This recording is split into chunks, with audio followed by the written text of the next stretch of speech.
Welcome to the Nevcast, where three bros talk business, art, justice, and the pursuit of Jesus.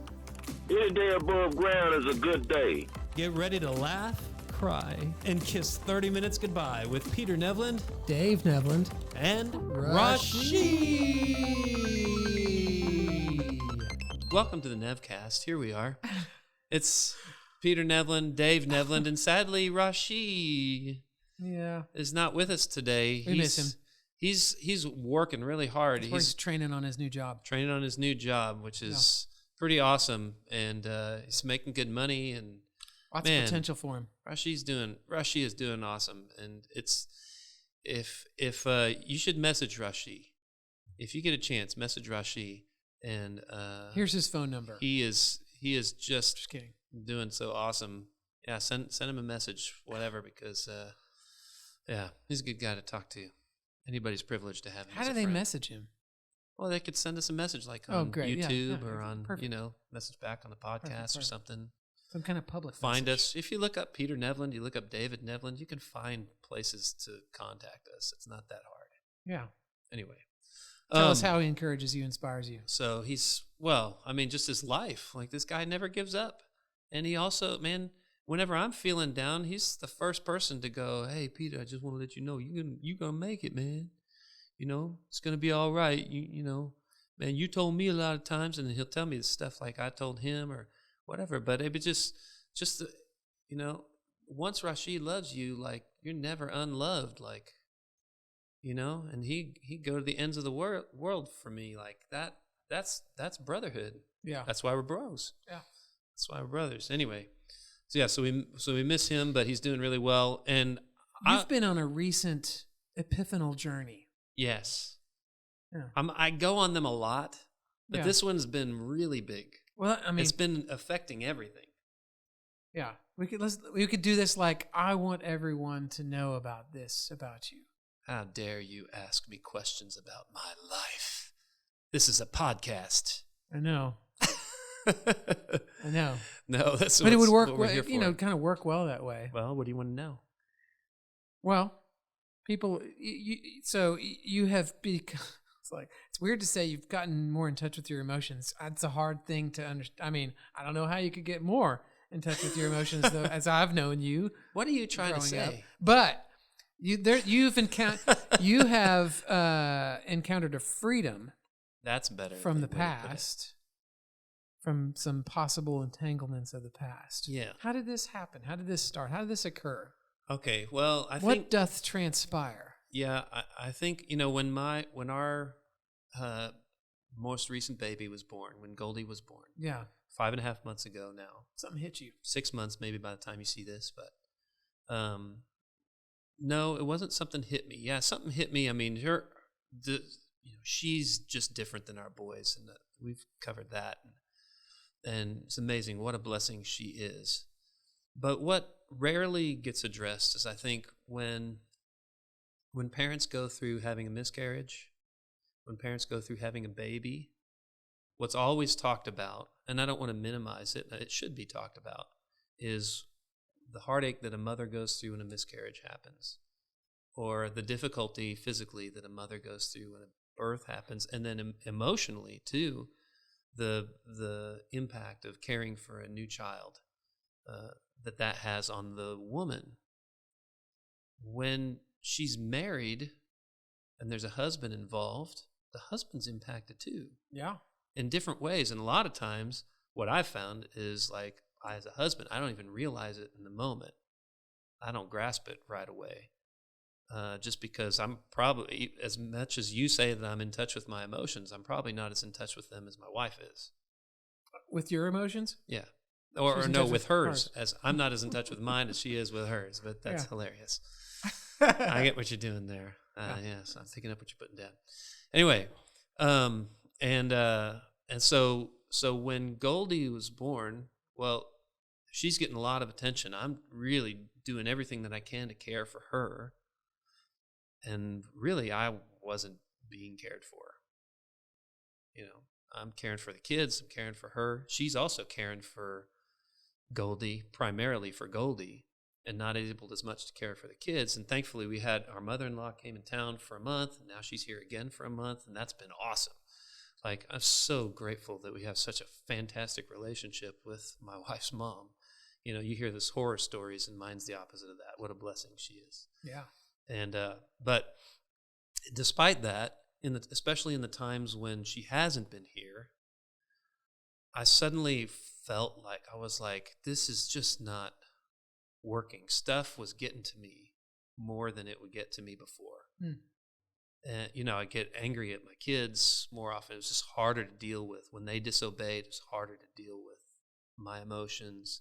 You know, with Vicky, like, I felt like I had, you know, I needed to, things had to be right or something. And I felt like that before.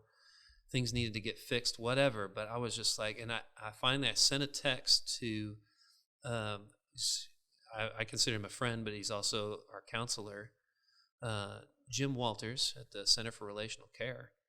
And I said, I feel like I'm in an emotional desert after the birth of Goldie. And, you know, I don't think that Vicky is in a place where she and I can come and visit with you, but even if she is, great, but if not, I need to talk to you.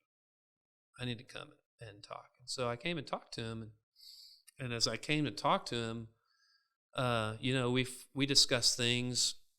I had a good session. He goes, I think you need to listen to this podcast. And it was good. And every session with him, Jim's fantastic. He's so great at listening.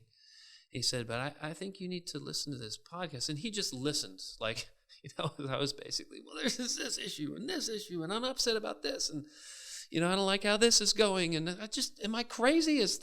Should that be happening this way? He's like, no, you know, you're not crazy. And that sounds really difficult and really hard. And just the fact of him listening to me and caring for me made me feel like I wasn't alone. And we didn't even really get to, you know, dealing with some of the issues that were there. It was just me basically saying, you know, I've got 45 different ones. Yeah. You know, kind of, that's how it felt. Right. Maybe it wasn't that many, and so anyway, he said, I would encourage you to listen to this podcast. And I would encourage anybody. I've been telling everybody about it since. It's called The Place We Find Ourselves. A guy named Adam Young. He's a counselor. He's brilliant. And just so intelligent. But this guy is like fluent in the language of emotion. And the way he talks to people on there, you know, people just open up. He just knows how to seem to unlock things or whatever. And he's also fantastic at explaining. He's got a master in divinity. He's also got like a master in counseling. And then he's also a social worker. Gee. At the same time. Yeah, right? Cool guy. And it's an app you can download on your phone, and they have all the podcasts inside the app. Oh. The place we find ourselves. But they're also on other regular app. They're also on other places, podcast places like ours are. You can go find us anywhere. Anyway, and so I'm listening to this, and he starts. I know, right? It was so cheesy. It had to be done. Maybe not. He starts talking about the power of story. Yeah. And saying things like, did you know that when you tell your story to someone and they emotionally attune, he calls it emotionally attuning, which I said to someone else, and he was like, oh, you're talking about empathy. I'm like, oh, that's right. When they have empathy for you and they connect with you emotionally into hearing your story, did you know that is the way that your brain heals? Literally. Crazy. Like there are physical things that your brain does when someone listens to you and they activate their mirror neurons. You tell their story and they tune into your story and feel compassion and empathy and concern for you in that, and then respond to you out of that. That is literally the way your brain heals. Your prefrontal cortex sends fibers down to your amygdala and strengthens the ones that are already there. That's what causes you to be more emotionally resilient, so that when trauma happens in the future, you're less affected by it. It helps you regulate your emotion better, regulate what's called your affect or your arousal state, which means whether you're excited or whether you're just like chilled out type of thing, right? Yeah. All that. And children apparently have no ability to regulate their emotions. Wow. They get that entirely from their primary caregiver, who's usually their parents. So I'm hearing all this stuff, and then he's talking about... First of all, it's amazing that we can actually figure out that one of these things is connected to the other. That's amazing. Right, anyway. right. But yeah, Right. amazing. How does that happen? All right. So anyway, I'm listening to this guy, and as some of these people start telling stories, all of a sudden I just start weeping uncontrollably. Wow. Like, I'm like, that's some of my story. I'm hearing some of my story in this one episode. And he talks about the way your parents interacted with each other, and how when your parents, don't have a perfect relationship, that ends up impacting the children, and all this stuff. And so I started realizing this stuff about our family and the way that our relationship, you and my relationship, got impacted, especially growing up. Yeah. And the way that implicit versus explicit memories work. Implicit memories, like you've had those since in the womb. Explicit memories are the ones that you can recall, and you can remember the sights and the sounds and the tastes and the smells, the feel of things. The implicit ones, you just have a sense.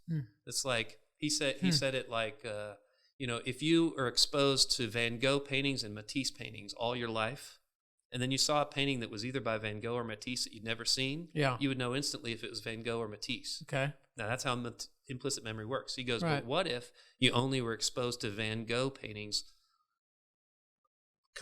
just Van Gogh paintings all your life? Yeah.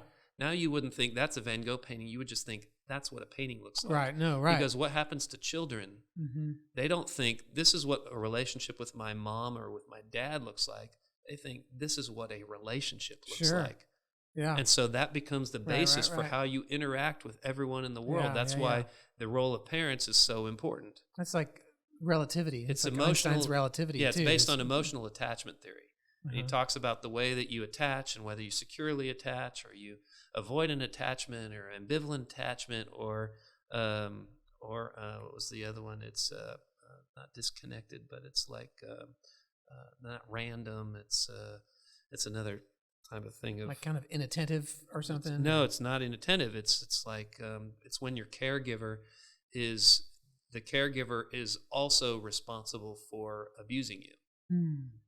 And it's like the one that's the most tragic of all time. Yeah. Anyway, so and our parents, loved us, and I thought growing up our childhood seemed pretty idyllic, right? With the way our parents treated us. You've written about it as such. Yeah, and as an adult, it's like, oh, wait a second, there was stuff that wasn't totally perfect, not right, and that affected me, and it affected us.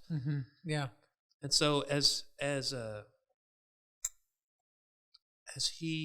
we're talking through this, and I realize this, God starts showing me all this as I'm listening to this, and I come into the next counseling session with Jim Walters, and I tell him all this stuff. I realize this way that I interacted with my mom, and this way that I interacted with my dad, and the way I interact with my brother, and with my sister, and all this stuff, and that's been this huge part of my life, and there's been good that's come out of it, and there's been real heartache, and some of the ways that I interact with Vicky, my wife, are as a result of the way of my kids. Like I'm getting triggered by my kids from stuff that was there with my parents. And so as I realized some of this stuff, he said, and I said, well, but that relationship is primarily with my parents. I didn't like give in to this thing that wasn't like the best way that we attached. And he goes, yeah, but there's an unobvious result of that. Yeah. And I said, what is that? He said, you learn to take care of everyone in your family emotionally and to be super emotionally sensitive to everyone in your family and yourself. Because you're trying to take care of them if he you goes, weren't. But that's not the job of he's like, that's not the job of a child. Right. That's the job of a parent. You're a child. You're supposed to be able to be a child. And you learn to carry all this stuff that you never were intended to carry. And it just hit me like a ton of bricks. I was like, oh my gosh. I've been carrying. That's why I've always struggled with carrying everybody's emotions around me. I can't handle them. Because I was basically trained to. Well, you want them to be good. You want to fix them. You can't blow them off. You must try to repair. You must repair. And it's on me to do it right then. Yeah. And they must be, and that must be important to everyone else. That's why I had difficulty relating to my peers, because I was constantly trying to be their parent, and they didn't want me to be their parent. Who would want a peer to be their parent? True, no one. Almost I didn't know. I was just trying to help, but that wasn't good. Run away. Yeah, it was a bad setup, and it's like that's unfair. Yeah. And I had to learn. And he talks about, oh, well, you need to be able to get angry at God because he's the only one who can actually handle it. And if you can't get angry at God, then you're actually robbing him and you're robbing you of deep relationship with him. And you can't actually, how could he ever show you who he is totally if you're not willing to show him all of who you are? Why are you hiding?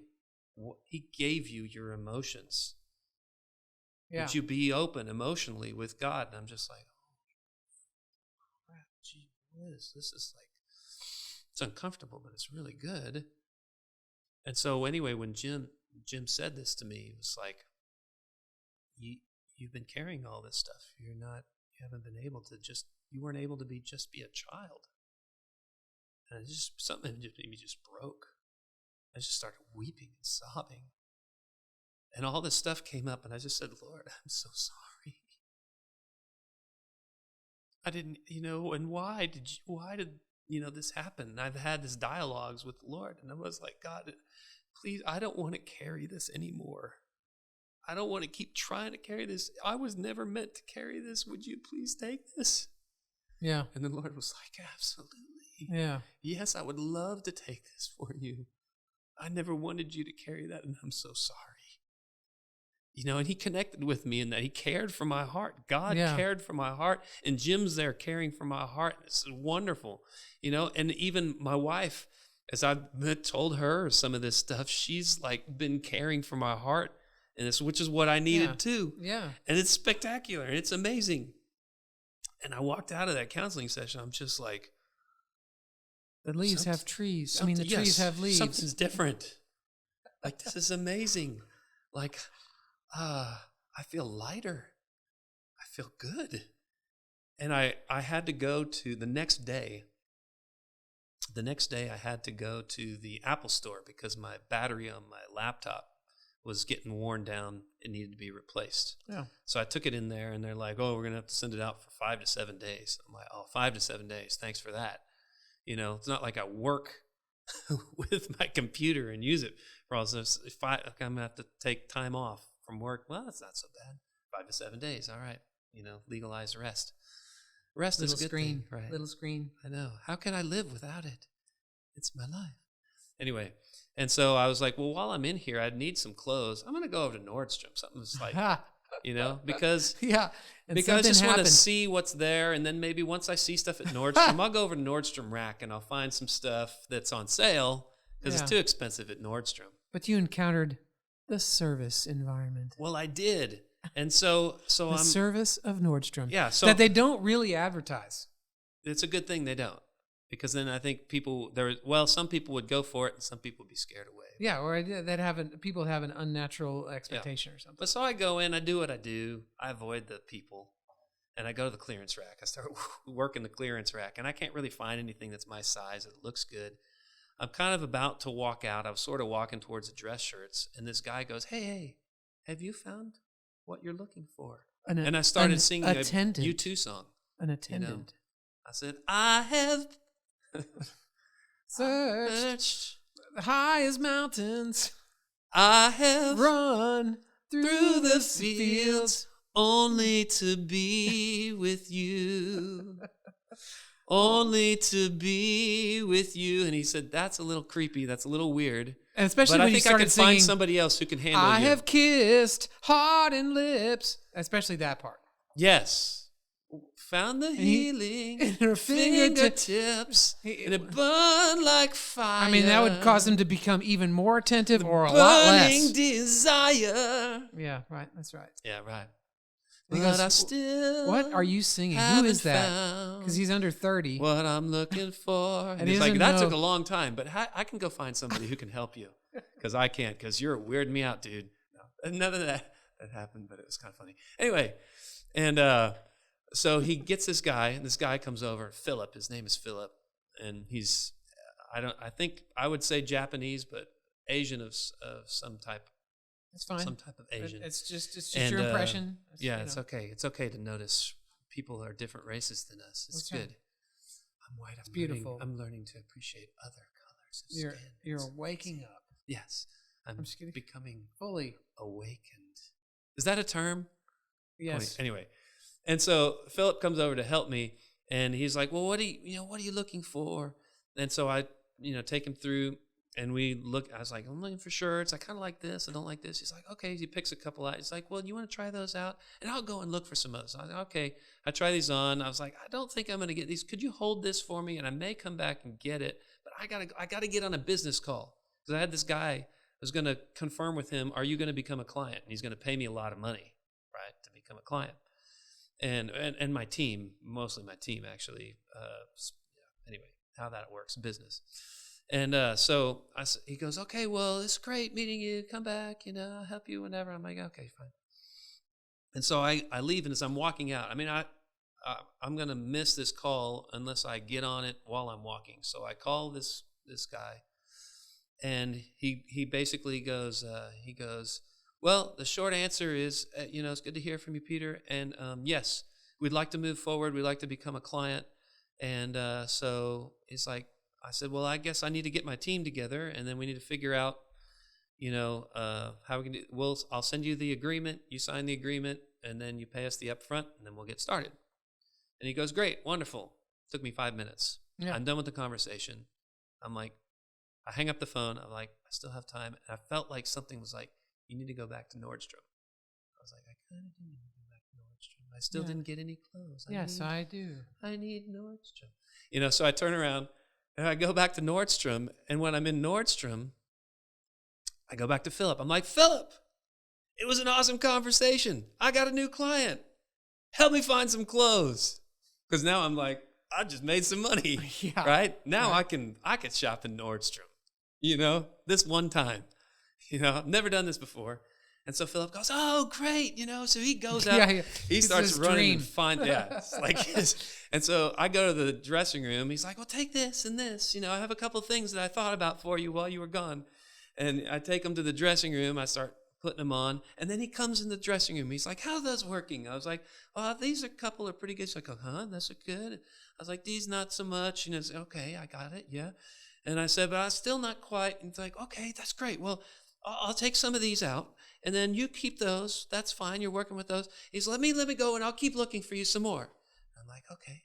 So I'm trying stuff on. He comes, "I found a few more things." He gives them to me, and I've just got all these clothes, and I'm trying them on. And as I'm doing this, I was like, I just suddenly realized, I was like, I'm not caring for anybody else's emotions. Right. I'm letting myself be cared for. Right. And I started crying in the dressing room. And I felt like God was like, "Buy some of these clothes. They're more expensive than what you would ever usually pay. Buy them. You have like, $250 in gift certificates for Nordstrom." Wow. And that was like not even like half of, two shirts and 2 pairs of pants. Like, don't go in there if you don't have money to spend, because like it's easily gone when someone serves you like. And I felt like it was the best thing I'd ever done. Yeah, that it's was like the you other have thing. a personal shopper, and there's a reason. Yeah. Anyways. I spent a bunch of money, and I was so happy to spend a bunch of money. And afterwards, when I go to pay, that's the lesson. If you spend a bunch of money on yourself, you'll be happy. There we go. Materialism, let's go. And anyway, so I go up to Philip at the counter, and I was like, "Philip, thank you so much." I was like, I was back in the dressing room. And I've had this experience and stuff, but you coming and bringing stuff for me to try on, I felt God loving me through what you were doing. And Philip was, I don't know what his attitude was with church. He sounded, he was like the prototypical, a man who is fashion conscious and metrosexual. Not just metrosexual. He sounded like someone that typically we would think, oh, Beyond. Okay, is he gay? Is he not? I don't know. But because he's so excited about fashion. Oh, absolutely. Okay. It's huge fashion, right? Right. And so I was just like, "Philip, thank you so much. You got a gift. You just got this amazing gift for serving people and for loving on them and for loving me. Thank you so much. I just appreciate who you are." And he starts like tearing up. Wow. And like, he's about to cry. Wow. And I'm like, dude, I just want to say God gave you that gift. And he loves who you are. And I just want to encourage you to keep doing it because you change people's lives by the way that you serve them and the way that you love them here at Nordstrom. It's like, yeah.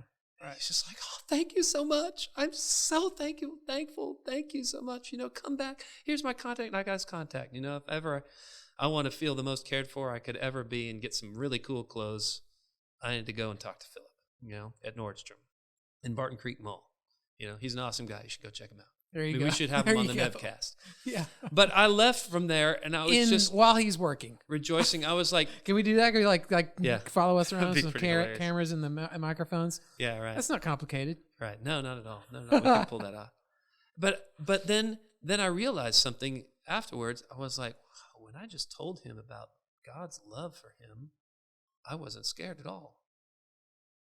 I've always had this little bit of dread. And you know me. I mean, I talk to people about Jesus like all the time, because I'm in love with him. I think he's incredible. He's the best person you'll ever meet in your life. And he's so real and he'll change your life.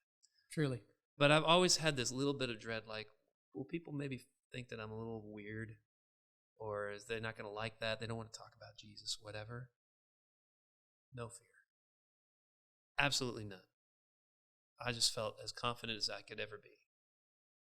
And, Vicky has said she we actually just talked to Jim, it's kind of a follow-up thing. And she was like, oh my goodness, it's so amazing. She's like, you're not, whenever I get angry or something like that, you're not trying to control me and get me to stop being angry. You can even get angry yourself and then you just walk away and then we resolve it later on. And it's so much better. Conflict doesn't go into this thing, and I'm like, I think because I was healed, I'm being healed.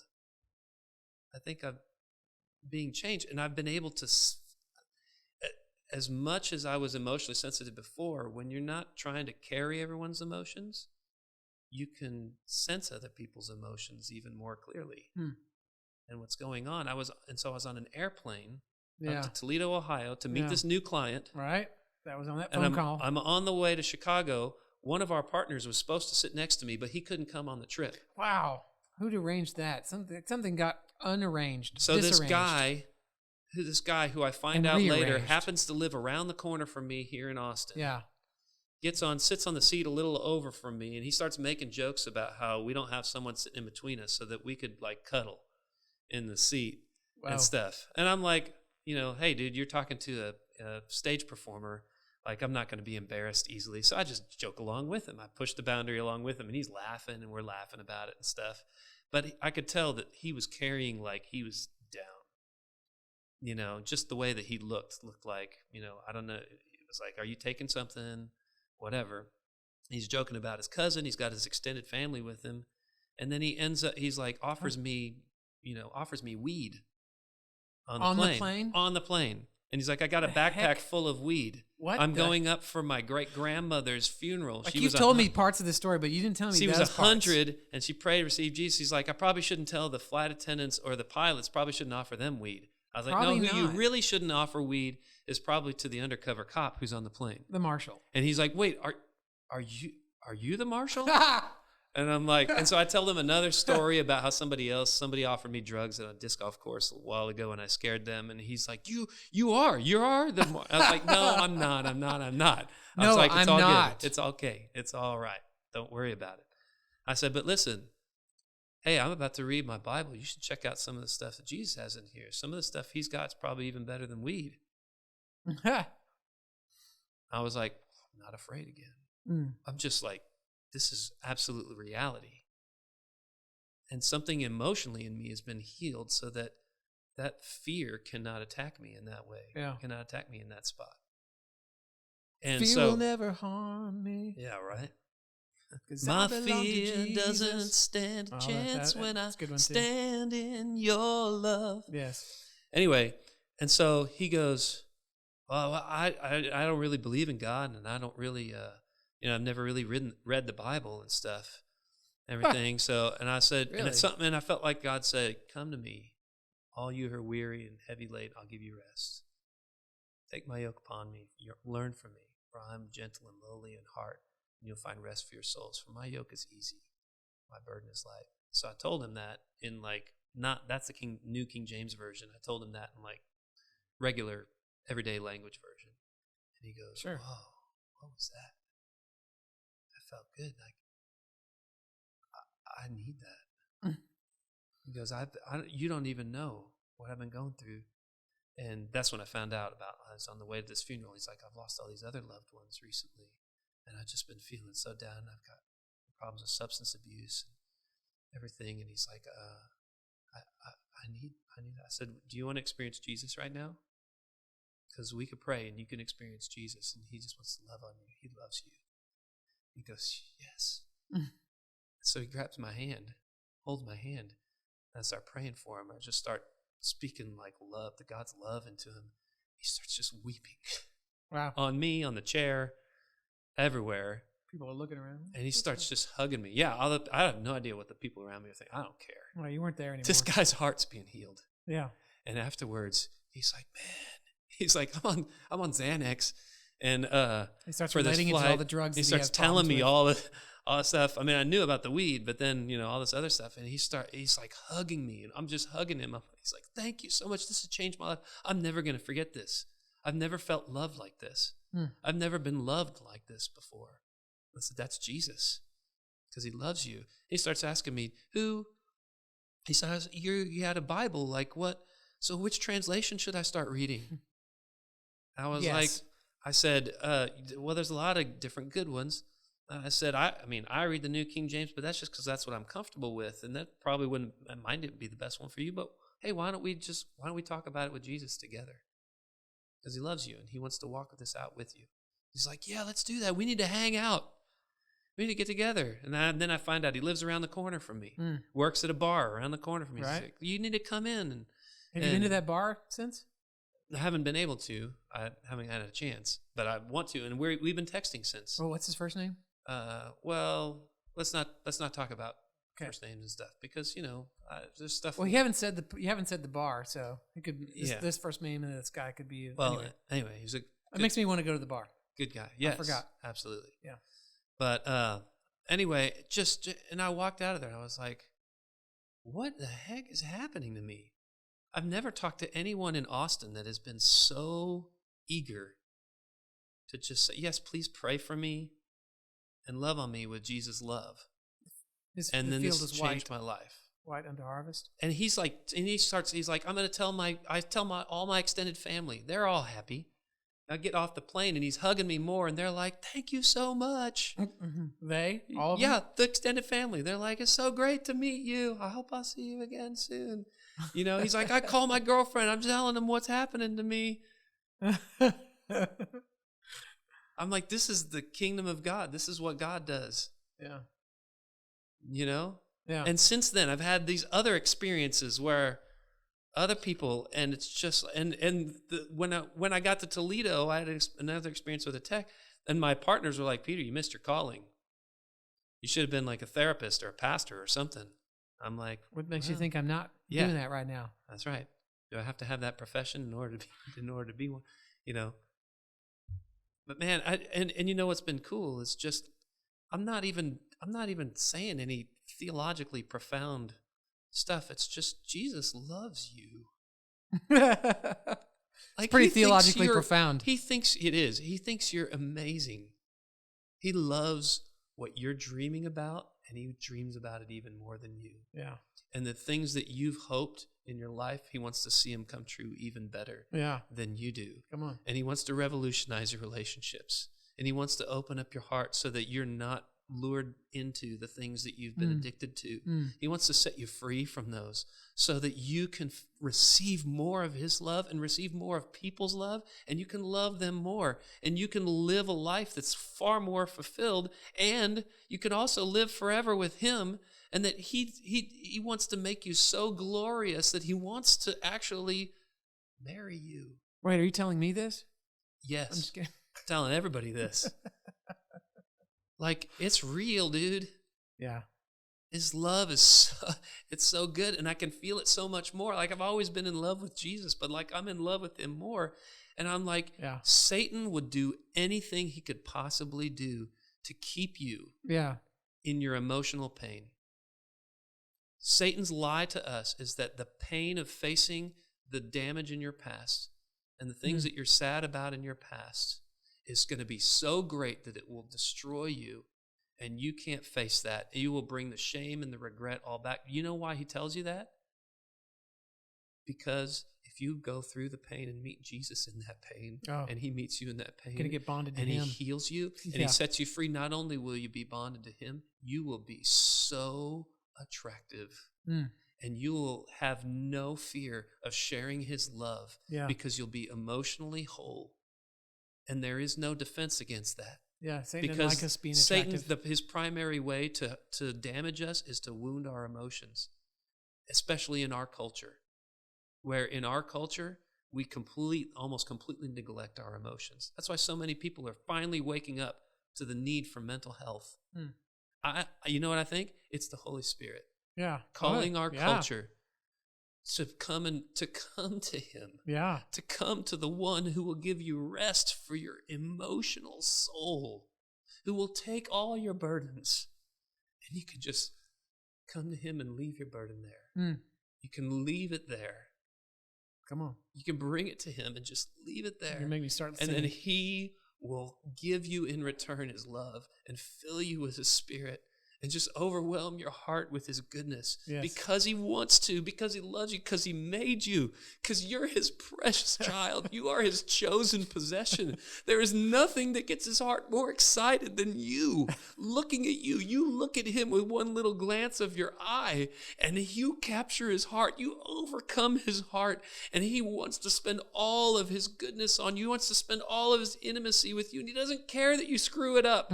It doesn't scare him away. He will walk with you through any difficulty that you have because he loves you. If you just want him, that's enough for him to choose you. He chose you before you were ever born. Why would he ever throw you out? He's the best father. He's the best lover. He's the best friend. You cannot turn him away. He will not be pushed away by you, but he'll let you go. He will not force you, but he will love you. And whatever chance you give him, he will give you all of himself. Because that's how he loves you.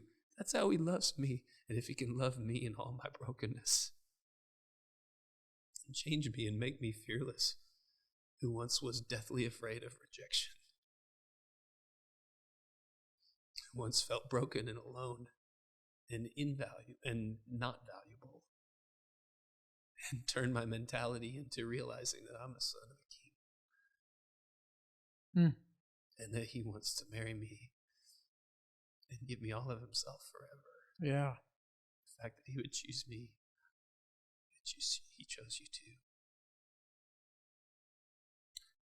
I'm glad I asked you about that. Thank you.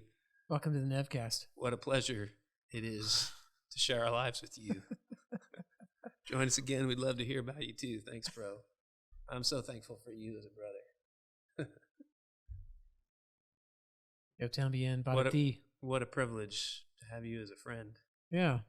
And a brother. Awesome. Like, you have to be my brother, but you didn't have to be my friend.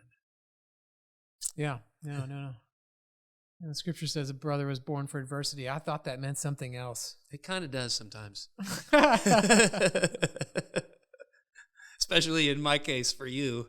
I definitely have been born to give you some adversity. I didn't say it. And yet, it's also born to walk with you through adversity. Yeah. Good, man. Anyway. Good. Thank you, Lord. Yeah. Lord bless you. And keep you. That's right. Make his face shine upon you. And give you peace. Be gracious to you. Lift his countenance upon you. That's right. That's a little bit out of order, but you know. We'll see you next time. Next Wednesday. Every Wednesday. Right on.